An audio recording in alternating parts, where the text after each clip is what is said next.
Welcome to lecture number 4 of module 4.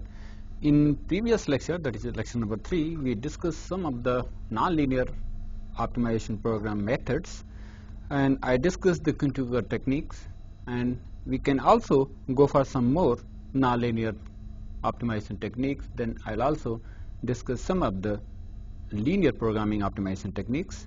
So those are very widely used in power system operation and control analysis purpose.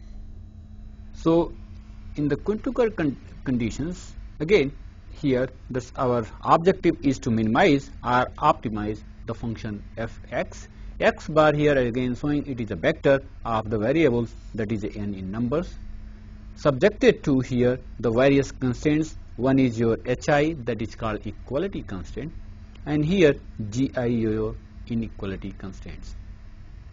Again the constraints here I did not define that in the previous lecture. So the constraints, we can say whether the constraints are the functional constraints or parametric constraints. For example, if we are putting some constraints on x variable here, xi itself here, then it is we can have some limit, you can say xi upper limit, and here I can say xi lower limit. So this is basically x here is the parameter and the parametric. So this constraint is known as parametric constraints. Whereas if you are suppose writing some constraints like your xi square plus 2x minus 4, here I again less than 0, so this is your function of x, and then it is called your functional constraints. Here this is inequality, so it is called functional inequality constraint. So we can have the two types of constraints. One is your functional constraints and another is your parametric constraints. In the functional constraints, again we can go for whether it is equality or inequality. So this hi is nothing but your functional equality constraints. Equality means here equal to 0, and gi is your inequality constraint that includes both your functional as well as your parametric inequalities. One thing also I would like to remind you, because this x here, if you are writing in this form, so this is upper and lower bound of your state variable, or that is your parameter, that's xi, that we are going to choose the optimal value of x in such a fashion that we can get the minimum value, or you can say optimal value of function fx.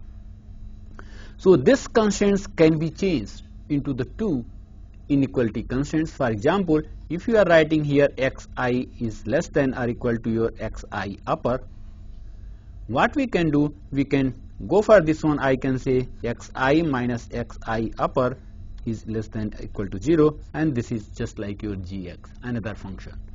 Similarly, if you are writing for this another side, here I can say xi lower is your less than or equal to your xi, and I can simply write here, we can send this here, so it is, I can say x your lower minus your xi is less than 0, and this is your another function.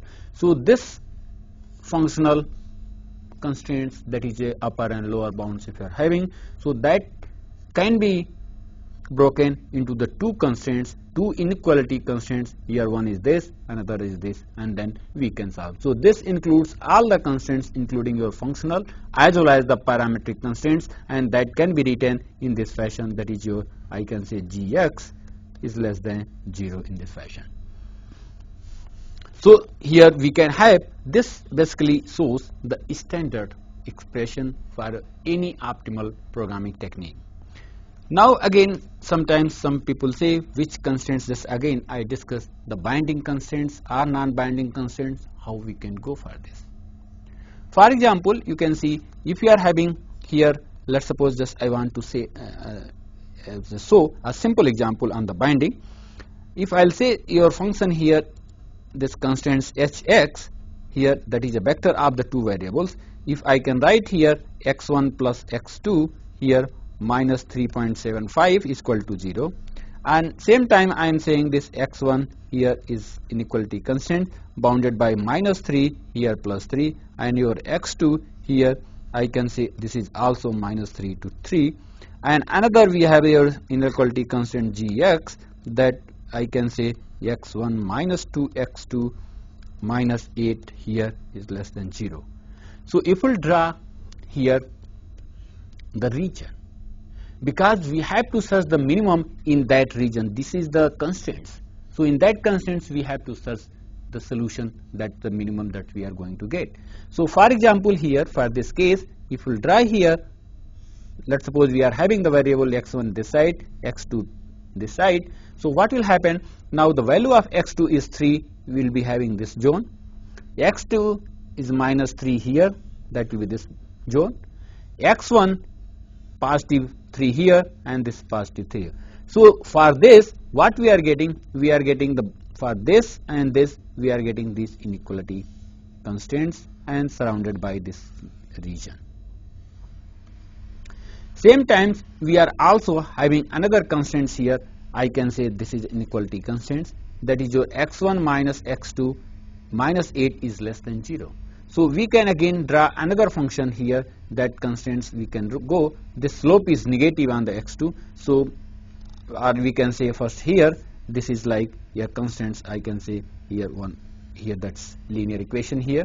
Similarly we will get another linear equation corresponding to this. Let's suppose your x2 is 0, then we are getting, for equality first take as a 0 here. So 0 means x1 is equal to 8, means if x2 is 0 we are getting some value here.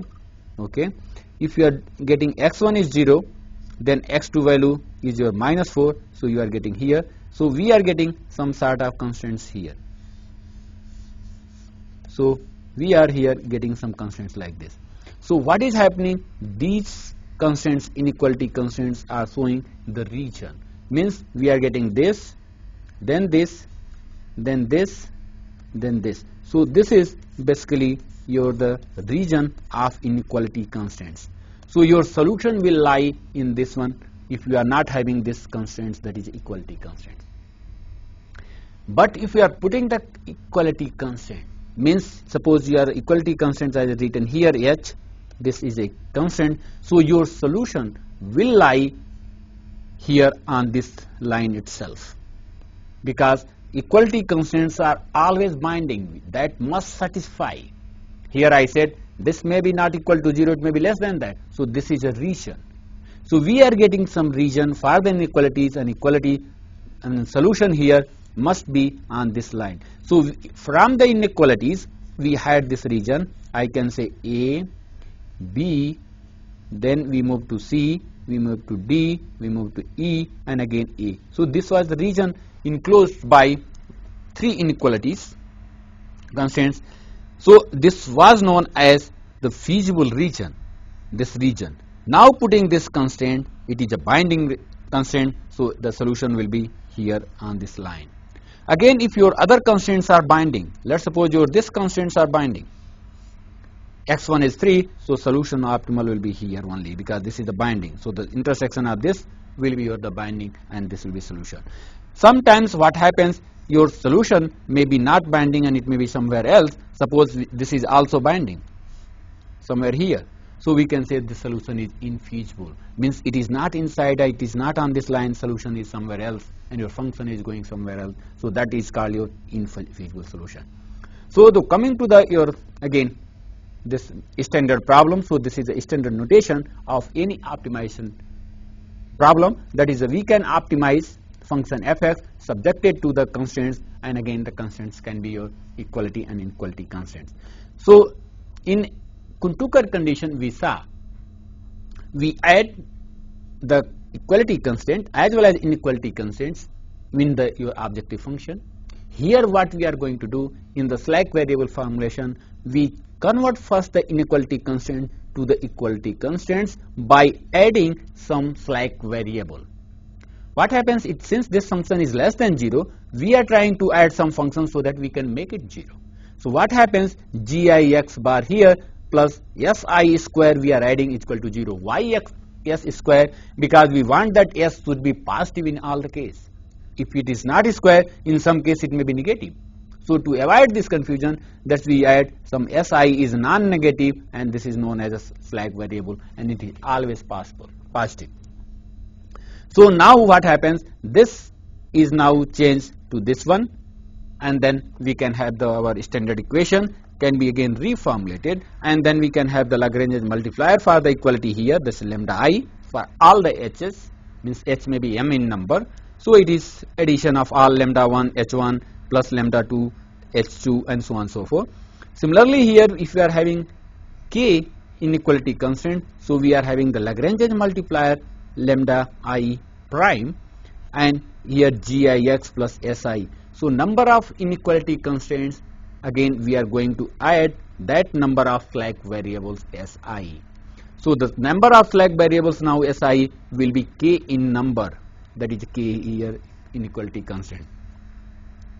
So in that slack variable, this approach, this slack variable formation, again our this condition for optima, first condition that our this augmented objective function or Lagrange function L must be derivated with its state variable, or you can say parameter, that is xi, and then we have to put 0. So this is true for all the xi's, means it will be n in numbers. Already we have considered that x is a variable of n variables, means it is your x1 to your xn, means x comma x2, so on and so forth. So we have the variables, the function is of n variable. Another, here the condition here is similar, that we can derive here, this is nothing but your equality constants, means we have to derivate this function with the Lagrange multiplier of equality constant. So here we are getting nothing but we are getting the same expression of equality constant, and since we are having m in number equality constant, so this equation will be m in number. Another, thus we are going to third condition here, that we are going to derivate this function with respect to this Lagrange multiplier corresponding to the inequality constant that is made to equality by adding the slack variable. So we are just differentiating this, means we are getting this function again, and it is since k in number here, so we are getting k equation. Another, here we are going to derivate, that is the fourth condition in this case, is that we are going to derivate this with respect to si, and then we are getting what happens here, the 2 si lambda I, that will be equal to 0, and we are getting this equation. So now we are getting these equations, and based on that we can derive and we can solve, and we can get again the optimal solution.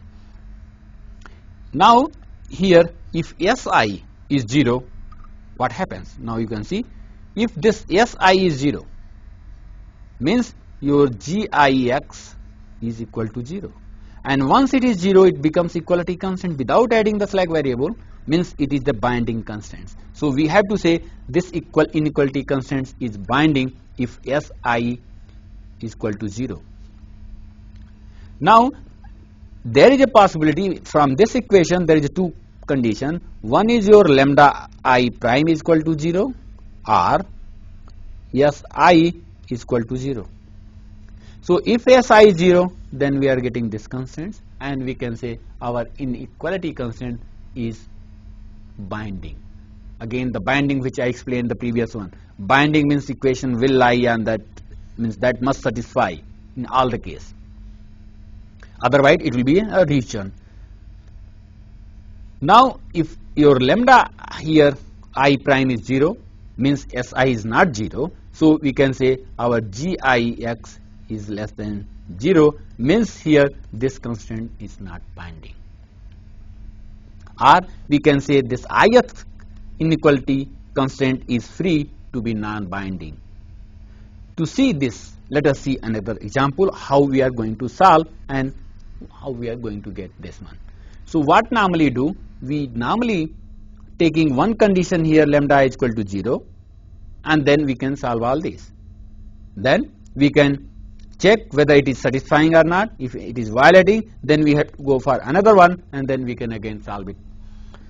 To understand this, let us see here, again I already explained here. Let us see this one example again, that which we discussed in the previous lecture, that here your objective function is your x1 square plus your 4x2 square.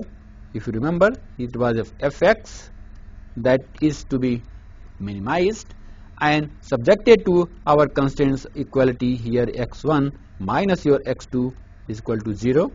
This is nothing but your hx, and we had the gx function. If you remember, this was nothing but your 4x1 plus x2 minus 14 less than equal to 0. So this is your standard formulation that we solve it using Kuhn-Tucker condition. Similarly, here I am going to solve this problem using the select variable formulation approach. Using the first criteria, that we have to write the complete this L matrix, that is augmented objective function here L, that I can say x1 square plus 4 x2 square plus here we are having only 1, then we are going to lambda here 5 minus x1 minus x2 plus we are having only 1 here, so we will add 1, and that is your lambda prime. I can say 4x1 plus x2 minus 14 here. Now we have to apply first, and first one is your del L upon del x1 is equal to 0 and del L upon del x2 is equal to 0. If you derivate this, what you are going to get? Here is a 2x1, this is 0, here it is a minus lambda, here plus 4 lambda prime. For this we are going to here 8x2 minus lambda and here plus lambda prime. Now this is your condition number first, which I wrote in this, if you remember here, this one is your first condition. Now second, it is nothing but your equality constraint, and we are just going to,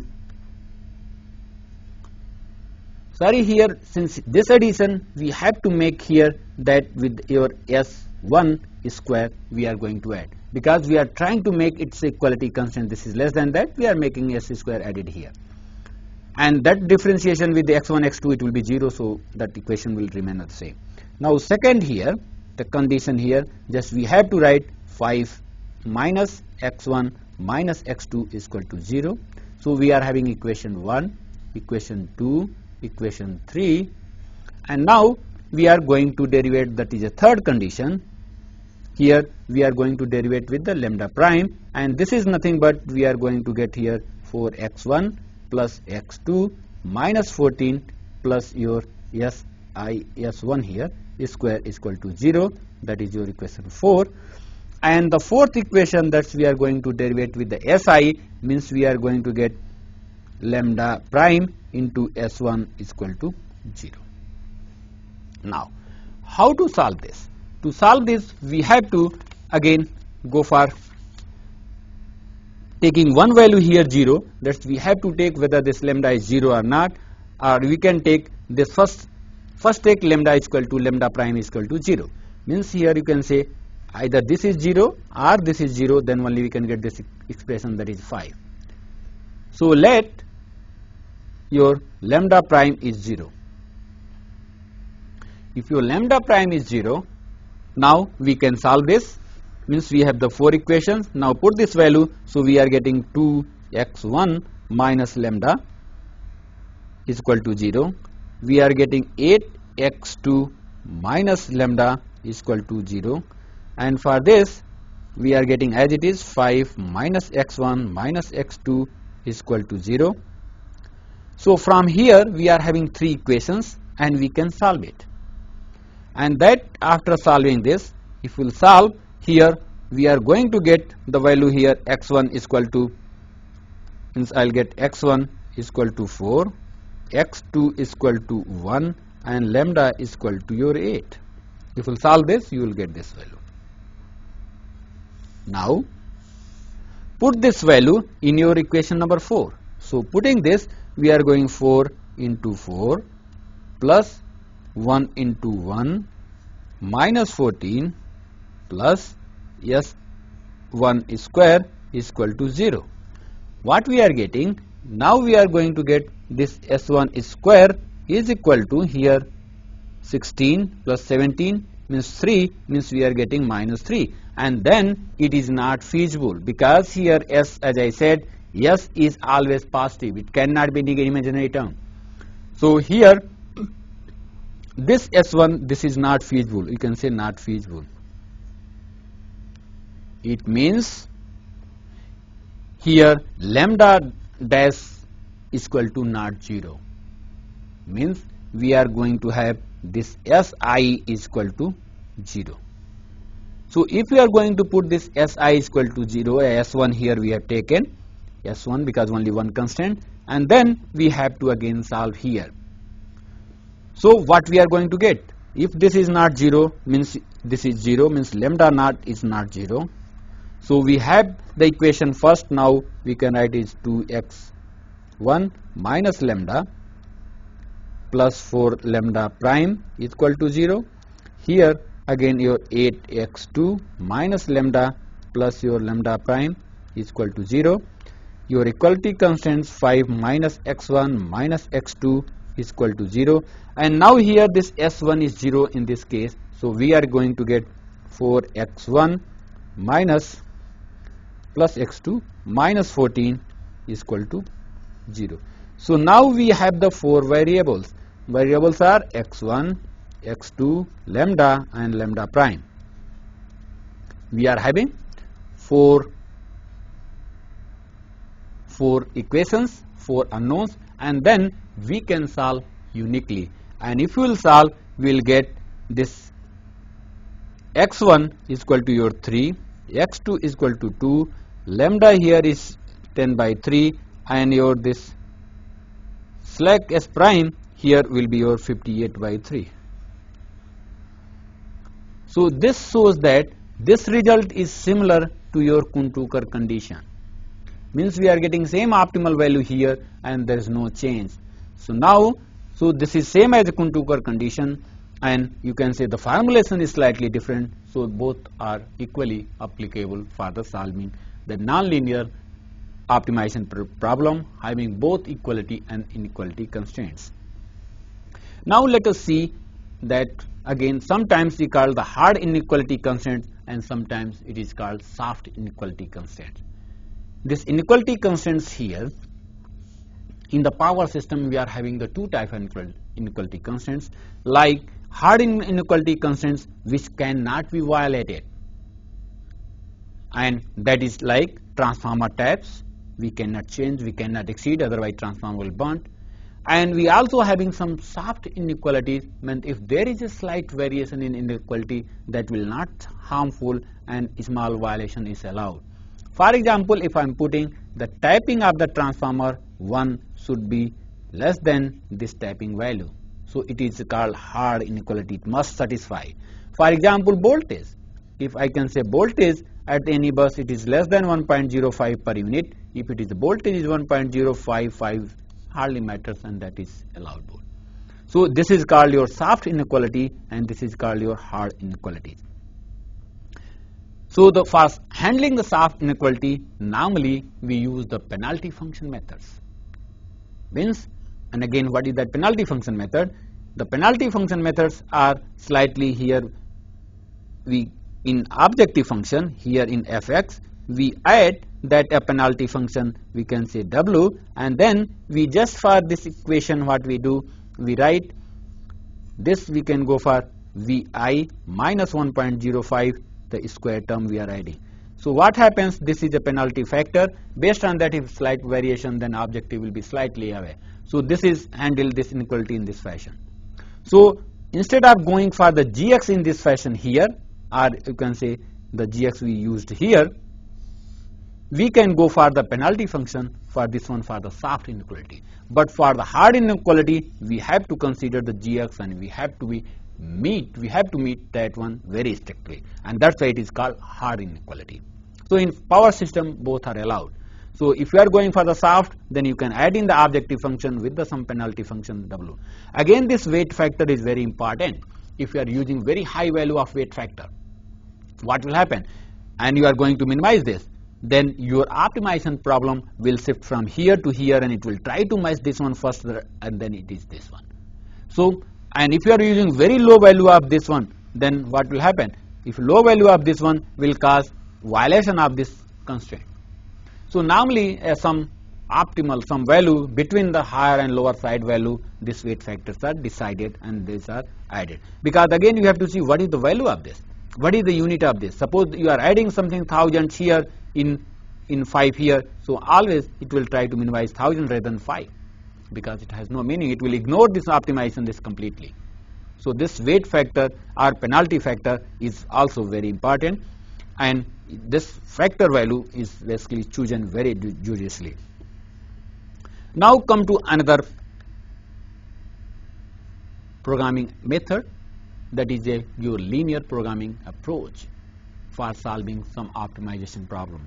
As I said, for the optimization program, this method is very fast compared to your nonlinear programming approach, because nonlinear programming approach, every time just you are solving some set of differentiation equation, you are sometimes solving the inverse of that, because solving that whole set of equations every time you are inverting in each iteration.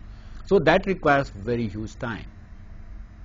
So the linear programming approach are very fast, but sometimes the convergence problem gives some problematic, gives some diverse solution.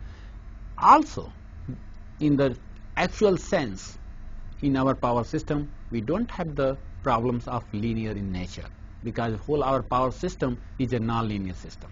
Then how you can assume that we can have the linear system? And if you are having the linear, your linear programming methods can be only applied if your objective and your constraints both are here linear. So you have to have your objective linear and your constraints must be also linear. If any one of this it is nonlinear, then you have to use your nonlinear approach. Now, since we are not having the linear constraints, very few, mostly we are having the functional constraints, they are nonlinear, highly nonlinear you can say, objective functions are also almost nonlinear. Then what we do, we normally linearize the problem at the operating points, and then we move and we solve this LP programming. So it is called LP methods, they are very popular. So the LP you have to linearize first, then you apply this linear programming methods to optimize your problem, and then you can move ahead. Again, to understand this, let us slightly go into the linear programming formulations, and then we'll see some methods to solve the optimization problem. Here, in this case, here your objective function, as I said, it will be linear, means it is a linear combination of your state variables, that is your x1 to x2, here again added with this xn. So we are having some coefficients, some cost functions are associated with all this your state variables, that is x1 to xn, and that we are adding here. And so this is your objective function subjected to your sets of equality and your inequality constants. What here I am doing, here if it is equal to 0 or b1 to bn value may be 0, so then it is your equality constants. So here it can be equal or it can be less than this. We can write in the general formulation in this fashion. Your problem may be combined of this.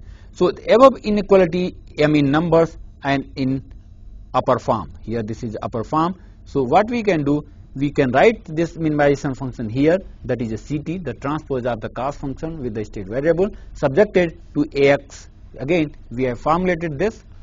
Here this complete matrix we can write here AX is less than or equal to B, and A is a matrix that is a coefficient A11, A12, means we are getting this value is your A11, A12, A13 to your A1n, and here again AN1 to here ANN.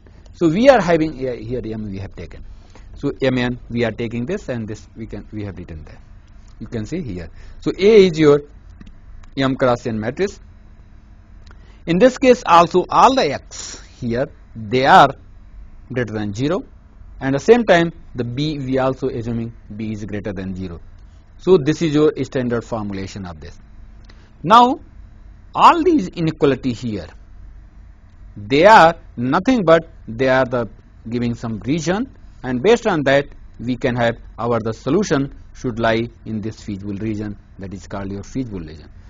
So this is nothing but this is a contour of objective function C transit that is equal to 1. In this region, this is your this parallel line here showing the contour of objective function, that is for k and for different value. So what will be this value when it will be for given value k, we are having all these lines parallel.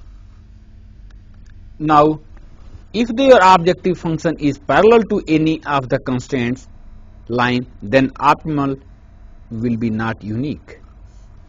Means, for example, here this constraint is parallel to this. What happens? Then you will not have the unique solution.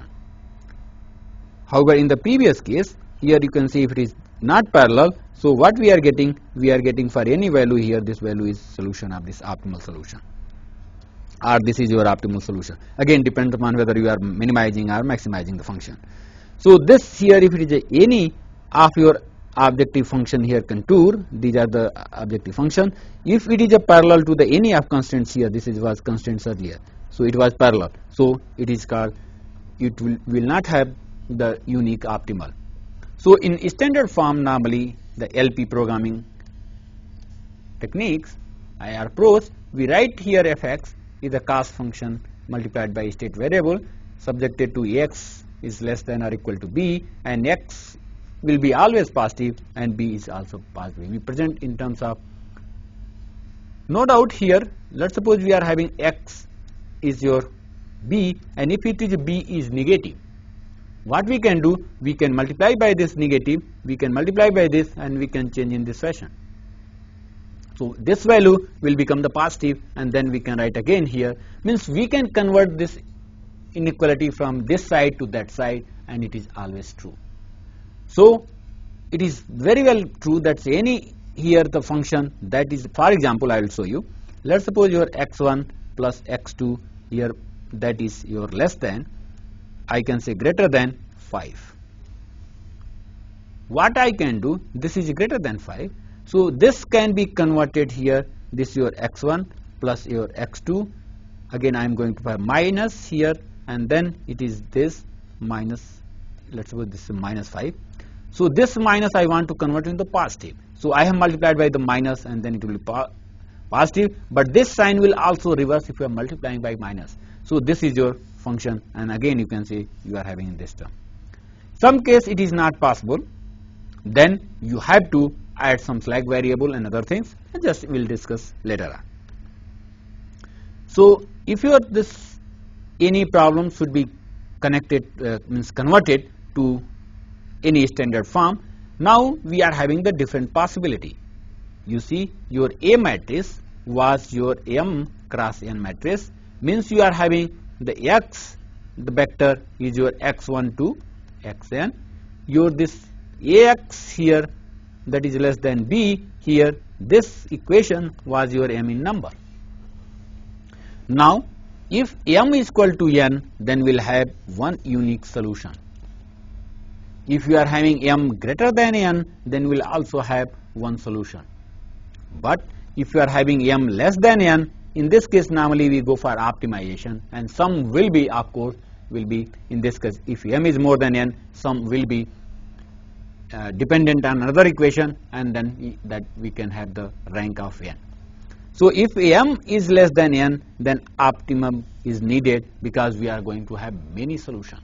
In this case, if M is less than n, so there is a possibility that we have an infinite number of solutions, and then we can have only for the optimization. If we are having equal to this, then your function here that we are going to minimize here, it will be the fix, and we have to only solve here Ax, that is Ax is equal to b, and then we can solve it. So the problem arises only when M is less than n. So we can again, let us see the various methods. In the case 1, the inequality in the upper form, as I said here, this we are having the inequality and then objective function is this. So we can add a non-negative slack variable to convert the inequality constraints to equality. We want to convert in terms of here equality constraints. We want to solve. So the standard form which I showed here, that here normally we try to go for equality constraints here. And in that case we see what is this number of equations here and number of variables. I'll come to that point again how it will be converted, then it will be more clear. Now this is, then we can add here negative slack variable here, and we can make this yi is added, and this value is positive always, and then we can have this equality constraint, and this yi is called slack variable. And now we are having the total number of variables are now increased to n plus m. Means we have all this n equation here, n variables we are adding. So and m here variables we are adding. This y is m in number. So the total variables, that's now it is going to be x, and y it is your n plus m variables. If it is in lower form, as I said, if it is in this fashion, what will you do? Because we are taking bi is positive, you must remember. So here what we can do, we can subtract this because this is a surplus, and then it is yi is called the surplus variable. In the case 3, what we can do, if this is your xk, it's not bounded to be non-negative or free variable, means if it is no bound on it, means xk can be a negative or positive. As I said, x should be greater than or equal to 0. But I can say it is a non-binding. X can be any value. There is no binding here. Here we are putting the binding. Some constants we are putting. If it is a free variable, then this xk can be changed as another variable for any kth variable, u minus v, and then these two will be your non-negative value. Because if this is more than this, it will be negative. If this is u is more than v, then it will be positive. So it can be a free variable.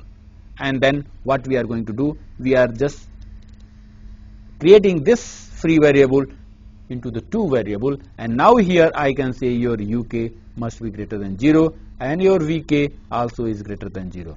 So your one free variables, now we are just going to have the 2 variables, means again we are increasing the number of variables accordingly. So in standard form here, as I said, this is your equality constants. Now we can change in this fashion, because we can, this equation here we can, this xk minus x minimum we can go this side, and then we can convert and we can get it. So elimination of the free variables, there are several variables extra, so we can eliminate, and then we can use some optimization program. So now let us see some examples for this free variables. Let's suppose we have a function that is a minimization of your x1 plus your 3x2 and subjected to the constraints, that is here x1 plus your x2 is less than or equal to 3, and your 2x1 plus your 3x2 is your less than 8.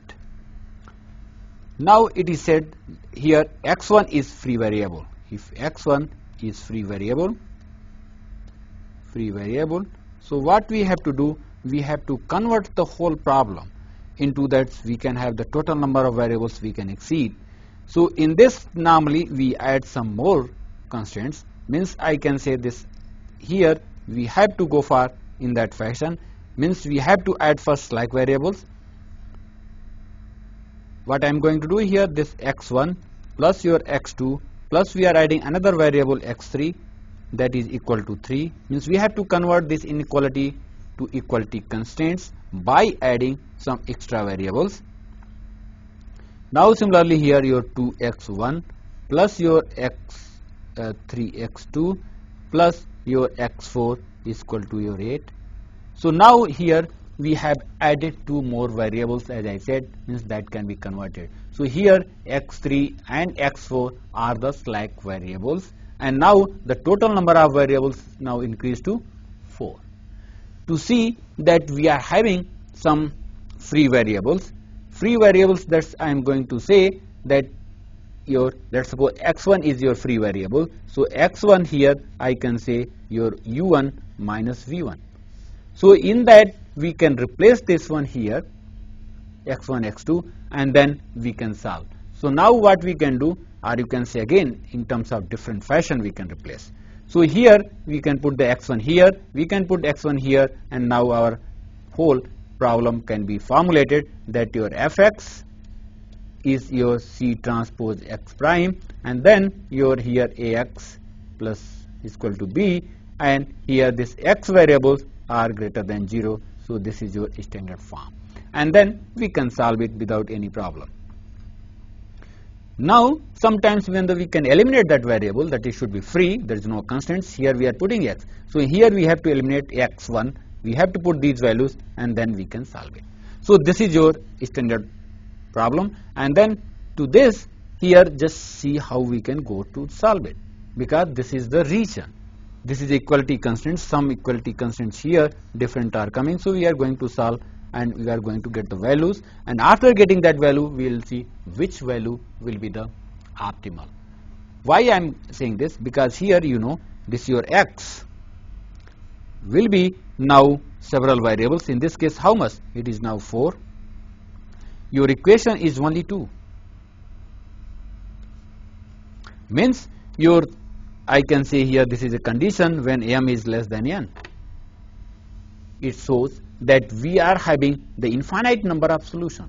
Now in that we are searching which one is your minimum or maximum value at per this one. So we have to take the state vectors, those will give the cost function minimum. So as I said, if we are having m is less than n, then only it is possible that we can have the optimal solution and then we can search. So here we are going to see this much. So we have to solve first this, means we have to get the various solution and then we will see which one is minimum. Some methods are there like simplex method, it will take care along with the solution of this, so that you can say which are the variables are basic variable, which are not the basic variable. So the solution of the simultaneous equations here now, you are having here equations and then let us see that's how much. So if number of equations are equal to number of variables, solution will be unique here. So number of here n equations, n variables. So unique solution will get, means your x1 to your xn will get one solution here. And we can use the various methods, and normally the methods is called the Gaussian elimination method, and that basically use the pivotal method. Normally what we do, we put in the canonical form, means we can have this here unity, unity, unity, and then we can go further simplifying the equation that we can get the one x1 here and other coefficients will be 0. Then we will go for x2 and other will be 0, means we have to do some sort of multiplication, subtraction, addition, so that we can get this type of, means we have to see only this side, automatically this value will be coming accordingly. So we can replace that standard form here, this equation here in terms of here, and then you can see from here what we are getting. X1 will be your b1, x2 will be your b2 prime, and xn will be bn, and this is your solution. So this is called use of pivot operation, and then we can, above form of simultaneous equation is known as the canonical form, because here you can see what you are getting, unity, unity, unity, others are 0, 0, and here your x1 to your xn, and then you are getting here b1 prime to bn prime. So this is your canonical form, means I matrix. If total number of equation is less than number of variables m, in this case, then how will you solve? To solve this again, what normally do, we have to select the m variables, because your number of equations are m. So we are trying that since your number of equations are m, so we are trying to form this whole matrix. This now your A matrix is now can be divided into here m cross m, remaining here m cross m minus n is the remaining is coming here. So we can divide this matrix, means here you can say we have the matrix that is a square matrix, a11, a12, a1m, here am11, am1, 2, amm, and then we can write this. So the first column is linearly independent, we can apply the pivot operation to the first m column. For example, here this is just, let's suppose 0, then we cannot apply the pivot, because here if you are dividing by 0 it is not defined. For example, if you are having your x2 plus x3 is equal to 0, you have x1 plus x3 is equal to 5, you have to choose this equation first, because here this your x1 is 0 here. So you cannot apply the pivot because the division of 0 is undefined. So you have to just change here and there, you have to take this x1 here and then so on and so forth. Or you can change x1 variable here and there. So we can choose, so that's why it is said if first column is linearly independent, then we can apply the pivot to the first m column, because we want that this matrix should have the rank m. Otherwise we cannot go for here the canonical form, means it must have the rank m of this portion. Then we can take those coefficient and variables, and then we can go for the pivot operation. So if you are going for the pivotal, and then these are known as the pivotal variables, you can say we have done the some pivoting operation, means x1, x2, x3 and xm, and remaining just we have changed in this, and we can say it is a non-pivotal variables. So it is in your canonical form. Now what we can do, if you can put all these values to 0, means xm to xn 0, then we are getting x1 is equal to this, x2 is equal to this. So this is one solution, means x1 to xm the values just we got from here, remaining we put 0, because this we are putting 0, because our x is also greater than or equal to 0, means it is 0 is one variable. So this is one solution. As I said, if your number of equations are less than number of variables, you will have infinite solution. Number of solutions are infinite. So this is one solution, and this solution is known as the basic solution. Basic solution means we have shortlisted that out of here n variables, we have just chosen this m variables, so that we can have the pivotal operation. We can form in the canonical form as I have shown here, and then we can remaining we can go another side, and then we put the non-pivotal variables 0, pivotal variables we can get here, and that solution is called as basic solution. This is one solution. So if bi is greater than 0, xi will be non-negative, and that because our condition is x is greater than this vector is greater than 0, then solution is called the feasible solution. But there may be possibility that this is not true, then it is called non-feasible solution, basic solution. So hence the solution is basic, then it is called basic solution feasible, because we are getting this value, this positive, means xi is your non-negative or positive, that is satisfying this. So this is your feasible solution. As I said, so many solutions will be there, some one will be not non-feasible, and other may be your feasible solution. So what we can do, we can go for this is your I identity matrix, remaining is C converted matrix, and we just converted here in this form, that B prime. So we put this xb, that is a non-basic variables, means we x is divided, means your x here it is nothing but x basic variables, and then others are your x non-basic variables. So non-basic variables we put 0, basic variables we get the value from here. So this x and b here put 0, and we'll get the force to 0 and called non-basic variables, and then xb remaining that we get the solution from here, they are called basic solution. Even though without doing any iteration, without doing any manipulation, in the first this equation can be converted into this form. Here it is your xb and xnb. So we can simply this A matrix, without doing any pivot, we can write the B, and here another is your C matrix. This B is your m cross m, and this your matrix here m cross m minus n matrix. This B must be non-singular, otherwise you will not get the basic solution. You cannot invert it here, you cannot go for the pivotal operation. So this matrix B is known as the basic, and C is called the non-basic matrix. So the matrix which you are going to choose, where you are going to operate the pivotal operation, you want to make the canonical or identity matrix here, this 1 1 1 1, this is called identity matrix, remaining elements are 0, then it is called your basic. For the basic solution, the necessary condition is the rank of A should be m, means the total here the rank of A should be m, incomplete, so that here the B may not be m, but we have to search, we have to change here and there, we have to choose the variable here accordingly in such a fashion that the B matrix should also have the rank m. So if the rank of A is less than m, so of course this you will not have the basic solution even. So the resulting solution is the basic solution. If the solution satisfies all the constraints, is called the basic feasible solution. So all the constraints we have to satisfy, then that solution is called your basic solution.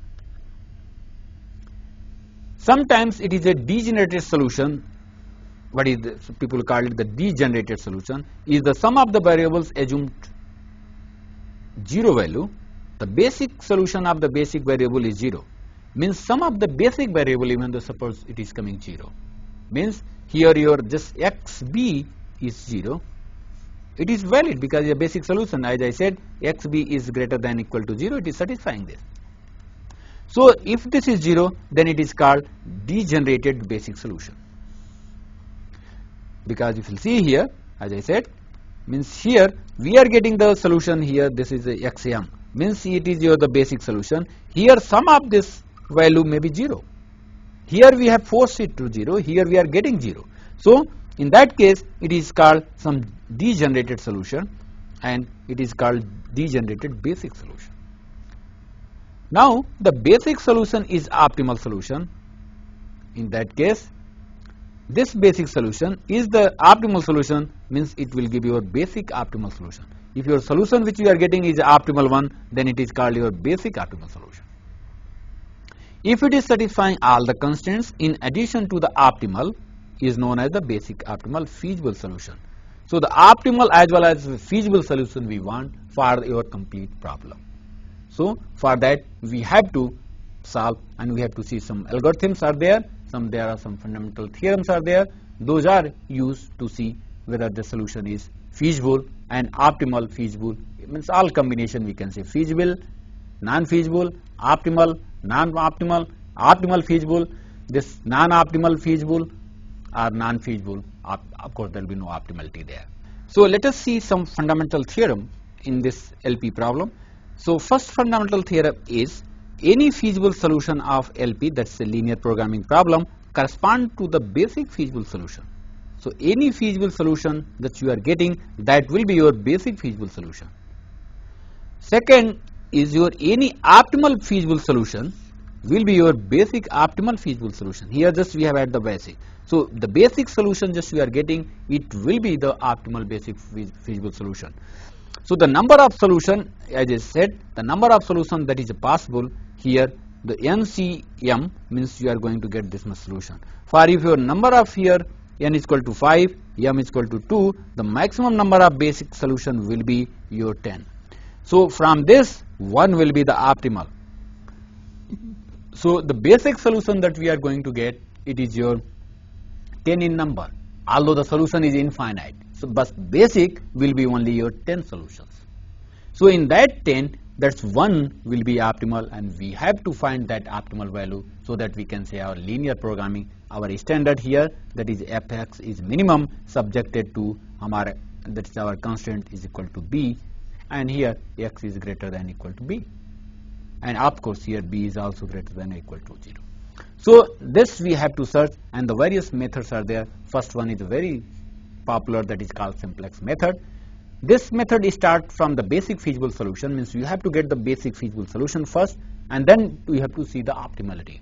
For example, that in phase 1 it will computing the basic feasible solution, then in phase 2 it is searching for the optimal basic solution.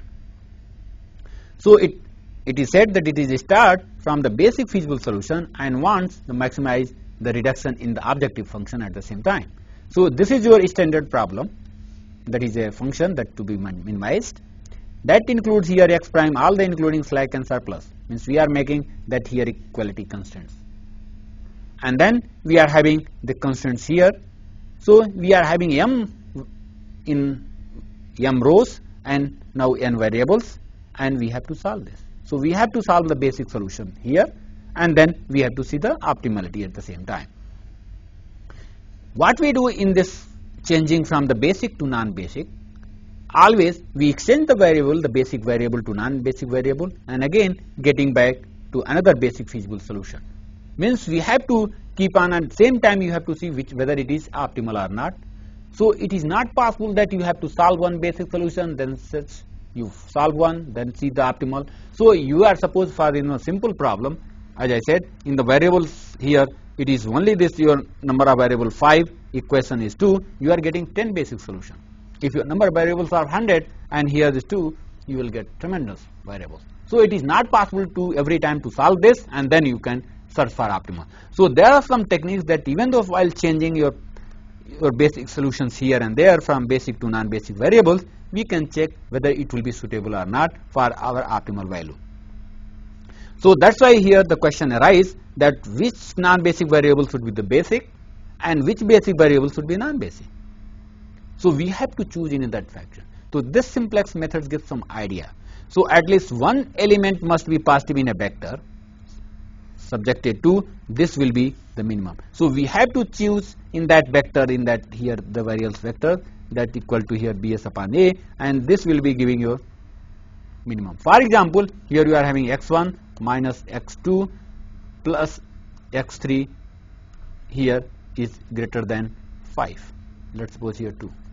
So which one will be the basic? I am telling you, you have to see here this is a positive, this is a positive. So you have to see that here 2 are the positive. Now which one will be the basic variable? You have to divide by 2 here. How much getting?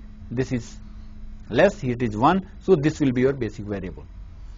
So there will be more number of one column which will be at least one element positive, as I said, several columns here 2. Now which will be chosen? And we will choose which require the minimum cost. So we have to choose according to the value which will give the minimum cost. And then we can go for the simplex table, and then this simplex programming gives that idea that we have to go for the minimization of your objective function. Now I have to now recap this module, because we saw in the previous 2 lectures we saw the HBDC, we also saw the curves and unit commitment problem, even though I briefly introduced the optimization, that is economic load dispatch problem. And then I discussed the various optimization techniques, that is nonlinear, and also I give some idea about this nonlinear programming approach. In this optimization algorithm, just I said if your function here is fx is a single variable, then the necessary condition for your this optimal here this del f, your del x is equal to 0. You have to obtain, solve this, you have to get the x, and then you have to see double differentiation of your del x square, it should be greater than 0. So this is a necessary condition. For the sufficient condition, it should be minimum, global minimum. Here we have to go for the df upon dx is equal to 0, and your df double differentiation dx square here is greater than 0. So this is for single variable x, only one variable. Here there is no need to go for partial because it's one variable, so I can say it is a direct derivative we can use. No partial because other variables are not there. However, if you are going for the multi-variable system, in that case we have to, again this necessary condition will be your del f here del x bar will be your 0. So this will be the 0 at x is equal to x prime x star, that is your optimal value, and we can solve it. It is also called the grad of f is equal to 0. Another here, that is your del f here upon del x square, this should be positive semi-definite matrix. So here this matrix basically it is a Hessian matrix called H matrix is called, and it is also denoted by the here grad of f, and then we have to see. Basically this matrix H is nothing but here del f square del x1 square del f square over del x1 del x2 and so on and so forth. So this is a square matrix, and then it must be positive definite. Now for the sufficient condition, this must be your not semi-definite, it must be your positive definite variables, and then we can solve and we can say our global optimality. So here in this module we saw the various power flow techniques, and various here optimization techniques are used to control the power flow to achieve certain objective, and objective may be your minimum cost, minimum emission, and other variables as well. Thank you.